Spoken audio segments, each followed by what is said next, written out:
Hi dears, എല്ലാവർക്കും പുതിയ വീഡിയോയിലേക്ക് സ്വാഗതം. അപ്പോൾ ഇന്ന് നല്ല ഫ്രഷ് മീൻ കിട്ടിയിട്ടുണ്ട് കേട്ടോ. അപ്പോൾ നോമ്പായിട്ട് ഇതുവരെയും മീനൊന്നും വാങ്ങിയിട്ടുണ്ടായില്ല. എപ്പോഴും ചിക്കനോ മുട്ടയോ ഒക്കെ ആയിരിക്കും കറി വയ്ക്കണത്. അപ്പോൾ ഇന്ന് മീൻ കണ്ടപ്പോൾ അത് വാങ്ങിയതാണ്. ഏരി എന്ന് പറയുന്ന മീനാട്ടോ ഇത്. അപ്പോൾ അത് വറുക്കാനായിട്ട് മസാലയൊക്കെ തേച്ച് വെച്ചിട്ടുണ്ട്. പിന്നെ കുറച്ച് കഷ്ണങ്ങൾ എടുത്തിട്ട് തലയൊക്കെ ഇട്ടിട്ട് വയ്ക്കാൻ വേണ്ടിയിട്ടാട്ടോ. അപ്പോൾ അതിന് വേണ്ടിയിട്ട് നോക്കുമ്പോൾ മുറ്റത്ത് കുറച്ച് ഇരുമം പുളി നിൽക്കണത് ഞാൻ കണ്ടായിരുന്നു. അപ്പോൾ അന്ന് അതിട്ട് വയ്ക്കാമെന്ന് വിചാരിച്ച് പുളി പറിക്കാനായിട്ട് വന്നതാണ്. അപ്പോൾ ഈ പാകത്തിനുള്ള പുളിയാണെങ്കിൽ നമുക്ക് കറിക്കും എല്ലാത്തിനും നല്ലതാട്ടോ. കുറച്ചും കൂടി കഴിഞ്ഞ് കഴിയുമ്പോൾ ഇത് നന്നായിട്ട് വിളഞ്ഞു കഴിഞ്ഞാൽ പിന്നെ അത്ര കൊള്ളില്ല. ഈ ഒരു പാകത്തിന് കിട്ടുകയാണെങ്കിലാണ് നല്ലത്. അപ്പോൾ പിന്നെ പുളിയൊക്കെ ആവശ്യത്തിന് പറിച്ചെടുത്തുകൊണ്ട് വന്നിട്ടുണ്ട്. പിന്നെ ഇനി ഇതിൻ്റെ തലയും വാലൊക്കെ കളഞ്ഞിട്ട് ഞാൻ അരിഞ്ഞ് ചട്ടിയിലേക്ക് ഇട്ടിട്ടുണ്ട് കേട്ടോ. അപ്പോൾ നമ്മൾ മസാല പുരട്ടി വെച്ച അതേ ചട്ടി തന്നെയാണ് കറി വയ്ക്കാനായിട്ട് പോണത്. പിന്നെ അതിലേക്ക് ആവശ്യത്തിന് തക്കാളിയും ഇഞ്ചി പച്ചമുളക് അതും ഒക്കെ അരിഞ്ഞിട്ടിട്ടുണ്ട്. പിന്നെ അരപ്പൊഴിച്ച് കൊടുക്കാം കേട്ടോ. അപ്പോൾ തേങ്ങയും മുളക് പൊടിയും മഞ്ഞൾപ്പൊടിയും കൂടി അരച്ചതാണ്. പിന്നെ ഒരു 2 ചെറിയ ഉള്ളിയും കൂടി ചേർത്തിട്ടാണ് അരച്ചത്. അരപ്പും കൂടി ഒഴിച്ച് കഷ്ണങ്ങളും കൂടി ഇട്ട് കൊടുത്തിട്ട് ഉപ്പൊക്കെ നോക്കി അത് വേവിക്കാനായിട്ട് വെച്ചിട്ടുണ്ട്. പിന്നെ ഇനി ഇത് വേണമെങ്കിൽ ഉള്ളി അരിഞ്ഞ് താളിക്കുകയോ പച്ച വെളിച്ചെണ്ണയും വേപ്പിലയും ഇട്ട് ഇറക്കുകയോ ചെയ്യാം. പിന്നെ അതിൻ്റെ കൂടെ തന്നെ മീൻ ഫ്രൈ ചെയ്തുകൊണ്ടിരിക്കേണ്ട കേട്ടോ. അങ്ങനെ മീനും ഒക്കെ ഫ്രൈ ചെയ്ത് കഴിഞ്ഞു. അപ്പോൾ ഒരു കഷ്ണം ക്യാബേജ് കുറേ ദിവസമായി ഫ്രിഡ്ജിൽ അങ്ങനെ ഇരിക്കണം. അപ്പോൾ ഇന്നത് തോരനോ മെഴുക്കുവരട്ടി എന്തെങ്കിലും ആക്കാം, അതല്ലെങ്കിൽ അവിടെ ഇരുന്ന് പോകുമല്ലോ എന്ന് വിചാരിച്ചാൽ അതും അരിയാനായിട്ട് എടുത്തുകൊണ്ട് വന്നിട്ടുണ്ട് കേട്ടോ. അപ്പോൾ ഒരു ഈസി ആയിട്ട് അരിയണ ഒരു മെത്തേഡായിട്ട് ഞാൻ ഇതിന് മുമ്പൊരു പഴയ ഒരു വീഡിയോയിൽ കാണിച്ചിട്ടുണ്ട്. അങ്ങനെ ക്യാബേജ് അരിയാണെങ്കിൽ പെട്ടെന്ന് അരിഞ്ഞും കഴിയും, നന്നായിട്ട് തന്നെ അരിഞ്ഞും കിട്ടും. അപ്പോൾ ഈ സംഭവം ഉണ്ടല്ലോ, ഇത് വെച്ചിട്ടാണ് അരിയണത്.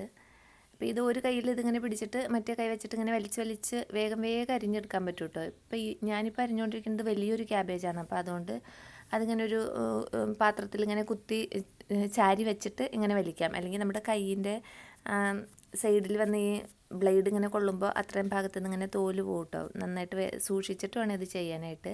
ചെറിയ ക്യാബേജൊക്കെ ആണെങ്കിൽ കൈ പിടിച്ചിട്ട് തന്നെ നമുക്ക് അരിഞ്ഞെടുക്കാൻ പറ്റും. പറഞ്ഞ നേരം കൊണ്ട് ഇത് അരിഞ്ഞും കഴിയും കേട്ടോ. ഈസി പരിപാടിയാണ്. അപ്പോൾ ഇങ്ങനെ ചെയ്ത് നോക്കാത്തവരുണ്ടെങ്കിൽ ചെയ്ത് നോക്കിക്കോ. നല്ല സൂപ്പറായിട്ട് അരിഞ്ഞും കിട്ടും. ഇത് നല്ല വലിയൊരു ക്യാബേജ് തന്നെയായിരുന്നു കേട്ടോ. പെട്ടെന്ന് അരിഞ്ഞു കഴിഞ്ഞു. പിന്നെ അതിലേക്ക് പച്ചമുളകും ഒരു കുഞ്ഞു കഷ്ണം ഇഞ്ചി സവാളയൊക്കെ ഇട്ടിട്ട് അത് മെഴുക്ക് പുരട്ടിയാക്കാന്ന് വിചാരിച്ചിട്ട് വെച്ചിട്ടുണ്ട് കേട്ടോ. അപ്പോൾ കുറച്ച് തേങ്ങ ഇരിക്കേണ്ട വേണമെങ്കിൽ അത് ഇട്ട് കൊടുക്കാമെന്നൊക്കെ വിചാരിച്ച് അങ്ങനെ ചെയ്തുകൊണ്ടിരിക്കുകയാണ്. അപ്പോഴാട്ടോ ഉമ്മ എങ്ങാണ്ടെന്നോ ഒരു കഷ്ണം ചക്കയായിട്ട് വന്നിട്ടുണ്ട്. അപ്പോൾ അതും പുറത്തിരുന്ന് ക്ലീൻ ചെയ്ത് തരേണ്ട കേട്ടോ. അപ്പോൾ ഇനി അത് ക്ലീൻ ചെയ്ത് കിട്ടി കഴിയുമ്പോൾ അതിനെ ഒരു പുഴുക്ക് പോലെയോ അവിയൽ പോലെയോ ആക്കാമെന്ന് വിചാരിച്ചു. അപ്പോൾ ഒരു അവിയലും അല്ല പുഴുക്കും അല്ലാത്ത പാകത്തിലാക്കി വയ്ക്കുകയാണെങ്കിൽ ഒന്നുകിൽ അത് വെറുതെ ചായയുടെ കൂടെ കഴിക്കാം, അല്ലെങ്കിൽ മീൻ കറി ഒഴിച്ച് കഴിക്കാം, അല്ലെങ്കിൽ ചോറിൻ്റെ കൂടെ കഴിക്കാം. അപ്പോൾ അതിനെല്ലാത്തിനും പറ്റിയ പാകത്തിനാക്കാമെന്ന് വിചാരിച്ച് ചക്കയുടെ ജോലികളും അതും ചെയ്തുകൊണ്ടിരിക്കുകയാണ് കേട്ടോ. അപ്പോൾ ചക്കയൊക്കെ ക്ലീനാക്കി അരിഞ്ഞ് കൊണ്ടുവന്നിട്ടുണ്ട്. ഇപ്പോൾ നോമ്പായതുകൊണ്ട് തന്നെ ആർക്കും അങ്ങനെ ചക്കയൊന്നും ചിലവാകില്ല കേട്ടോ. ഇപ്പോൾ നമുക്ക് എന്ത് കഴിച്ചാലും പെട്ടെന്ന് മതിയാവണ സമയമാണ്. അപ്പോൾ അതുകൊണ്ട് തന്നെ ഇപ്പോൾ ചക്കയ്ക്കൊന്നും ആർക്കും ഡിമാൻഡില്ല. അതുകൊണ്ട് കിട്ടിയ ചക്കയാണ്. നമുക്ക് എന്തായാലും ചക്ക കിട്ടാനില്ലാത്തതുകൊണ്ട് കിട്ടിയത് സന്തോഷം. അപ്പോൾ അതിലേക്ക് ആവശ്യത്തിന് ഉപ്പും മഞ്ഞൾപ്പൊടിയും വെള്ളം ഒഴിച്ചിട്ട് വേവിക്കാൻ വെക്കാം കേട്ടോ. ഞാൻ മഞ്ഞൾപ്പൊടി ഇടാൻ മറന്നു പോയിട്ടുണ്ട്. പിന്നെ ഞാനത് അരപ്പിൻ്റെ കൂടിയായിട്ട് ചേർത്തത്. പെട്ടെന്ന് വേവണ ടൈപ്പ് ചക്കയായിരുന്നു. പിന്നെ അതിലേക്ക് കുറച്ച് പച്ചമുളകും കുരുമുളകും വെളുത്തുള്ളിയും ചുവന്നുള്ളിയും കുറച്ച് പച്ച വേപ്പിലയും തേങ്ങയും ജീരകവും കൂട്ടിയിട്ട് ഒതുക്കിയെടുത്തു കേട്ടോ. വെള്ളമൊന്നും ഒഴിക്കാതെ തന്നെ ഇങ്ങനെ ചതച്ചെടുത്തിട്ട് വന്നിട്ടുണ്ട്.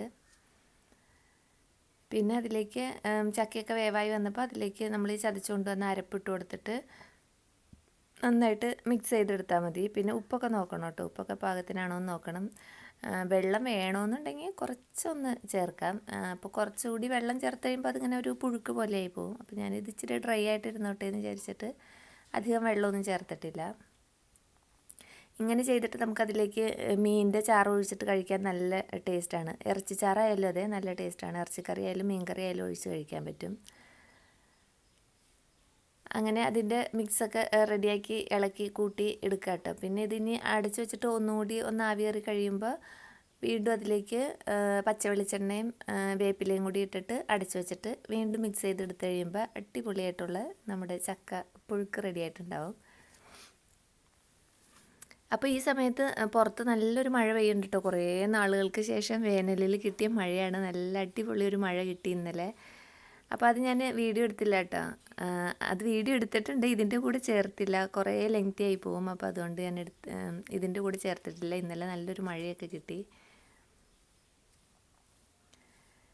അങ്ങനെ ചക്ക റെഡിയാക്കിയിട്ടുണ്ട് കേട്ടോ. അപ്പോൾ ഇന്നത്തെ വിശേഷങ്ങൾ ഇതൊക്കെയാണ്. വീണ്ടും അടുത്ത വീഡിയോയിൽ അടുത്ത വിശേഷങ്ങളുമായിട്ട് വരാം. അതുവരേക്കും എല്ലാവർക്കും നല്ലൊരു ദിവസം ആശംസിക്കുന്നു.